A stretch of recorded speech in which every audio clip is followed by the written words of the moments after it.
आता बातमीपत्राच्या सुरुवातीलाच बातमी दिल्लीत नाही, दिल्लीच्या रोहिणी परिसरात झोपडपट्टीला भीषण अशी आग लागली आहे आणि या आगीमध्ये आतापर्यंत 800 झोपड्या जळून खाक झालेल्या आहेत। अग्निशमन दलाच्या 28 ते 30 बंबांकडून आगीवर नियंत्रण मिळवण्याचे प्रयत्न सध्या सुरू झालेले आहेत। या क्षणाची सगळ्यात मोठी आणि महत्त्वाची बातमी दिल्लीत नाही येते, दिल्लीच्या रोहिणी परिसरात झोपडपट्टीला भीषण अशी आग लागली आहे।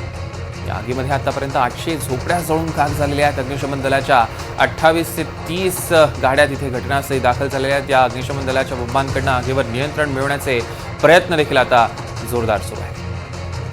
मात्र आपण बघतोय की अग्निशमन दलाचे आग आटोक्यात आणण्याचे प्रयत्न जरी सुरू असले तरी ही आग मोठी भीषण आहे, कारण या आगीमध्ये 800 झोपड्या जळून खाक झाल्या। यावरूनच आपल्या लक्षात येऊ शकतं की ही आग किती मोठी आहे। दिल्लीच्या रोहिणी परिसरात ही भीषण अशी घटना घडलेली आहे। झोपडपट्टीला भीषण आग लागली आणि आगीमध्ये 800 झोपड्या जळून खाक झाल्या।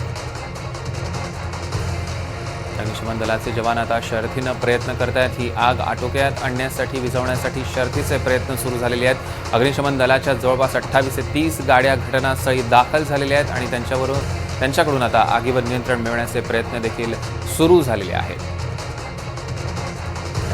आपण क्षणोक्षणाचे अपडेट्स तुमच्यापर्यंत पोहोचवणार आहोतच, पण आत्ताची या क्षणाची सगळ्यात मोठी बातमी आणि ही दृश्य देखील आपण बघतोय, ही आत्ताची ताजी दृश्य NTV मराठीच्या स्क्रीनवर दिल्लीतनं अग्निशमन दलाकडून आगीवर नियंत्रण मिळवण्याचे प्रयत्न जरी सुरू असले, आपण तेही दृश्यांमध्ये बघतोय, तरी ही आग किती भीषण आहे आपण बघू शकतोय।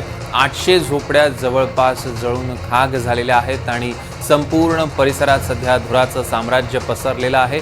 आपण बघतोय अग्निशमन दलाचे जवान देखील तिथे आहेत। तर एकीकडे आपण आग धुमसताना बघतोय, तर दुसरीकडे कशा पद्धतीनं सगळे संसार आता उघड्यावर पडलेले आहेत। 800 झोपड्यांमधले संसार उघड्यावर पडलेत, आपल्याला दृश्यांमध्ये देखील दिसून येते।